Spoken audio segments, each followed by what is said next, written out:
সকল শিক্ষার্থীকে স্বাগত জানিয়ে শুরু করছি ম্যাথ ক্লাস। আজকে আমি ম্যাথ ক্লাসে অষ্টম শ্রেণীর গণিতের চতুর্থ অধ্যায়ের ক্ষুদ্র সঞ্চয় ভবিষ্যৎ গড়ি এর কোশ্চেন নম্বর 20 অঙ্কটি সহজভাবে সমাধান দেবো। তাহলে দেখো, এখানে একজন ফল বিক্রেতা 15,000 টাকা দিয়ে 120 শত লিচু ক্রয় করেন। যাতায়াতের জন্য 6 শত লিচু নষ্ট হয়ে গেল। বাকি প্রতি শত লিচু কত টাকা বিক্রয় করলে তার মোট 2,000 টাকা লাভ হবে? তাহলে দেখো, লিচু ক্রয় করেছে 120 শত এবং 6 শত লিচু নষ্ট হলো, অর্থাৎ লিচু ভালো থাকলো কত, সেটা আমরা প্রথমে বের করব।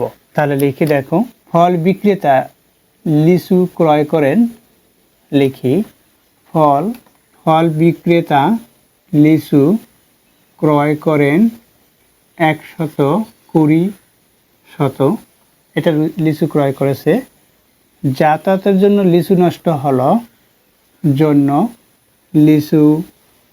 যাতায়াতের জন্য লিচু নষ্ট হলো 6 শত। তাহলে লিচু ভালো থাকলো বা ভালো লিচু, তাহলে লিখি লিচু ভালো থাকলো, আমরা মাইনাস করি, লিচু ভালো থাকলো 114 শত।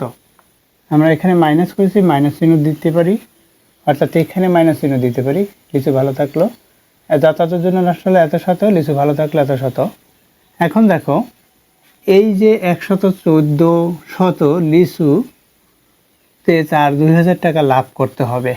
114 শত লিচুতে 2,000 টাকা, এরপর প্রতি শত অর্থাৎ 100 লিচুতে কত টাকা লাভ করবে সেটা আমরা বের করব। এখন সে 2,000 টাকা লাভ করেছে, তাহলে লিচুর ক্রয় মূল্য কত ছিল? দেখো, 15,000 টাকা, অর্থাৎ তাকে বিক্রি করতে হবে 15 সাথে এই 2,000 যোগ করতে হবে, অর্থাৎ 17,000 টাকায়। তাহলে শর্ত মতে লিচুর বিক্রয় মূল্য লিখি, দেখো, শর্ত মতে লিচুর বিক্রয় মূল্য এখানে 15,000 যোগ 2,000 বা 17,000 টাকা হবে এত টাকা। তাহলে এই 17,000 টাকায় বিক্রি করতে হবে কত শত? এত শত বিক্রি করতে হবে, সুতরাং 100।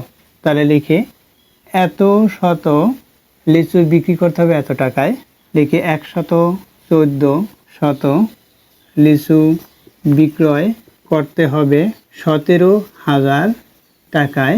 অতএব 100, প্রতি শত বলেছে, প্রতি বলতে 1 বোঝায়, 100 লিচু বিক্রয় করতে হবে, কমা দিয়েছি, একই লেখা তাই কমা দিয়েছি, ভাগ করতে হবে, অর্থাৎ আমরা এইভাবে ভাগ করতে পারি, 17,000 বাই এখানে 114, এখানে টাকায় হবে, ইকুয়াল দেই।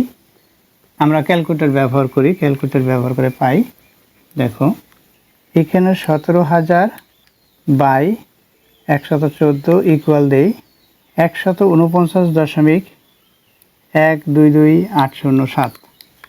তাহলে লিখি 149.122807 টাকা। তাহলে আমরা উত্তর লিখব কত? এত টাকা উত্তর লিখব। আশা করি এটি বুঝতে পেরেছ। লিখি উত্তর 149.1228 টাকা,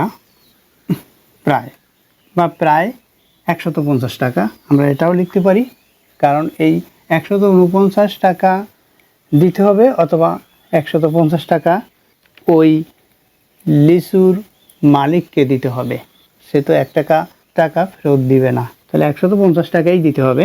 আশা করি বুঝতে পেরেছো। এতক্ষণ ম্যাথ ক্লাসের সাথে থাকার জন্য সকলকে ধন্যবাদ জানিয়ে আজকের মতো বিদায় নিচ্ছি।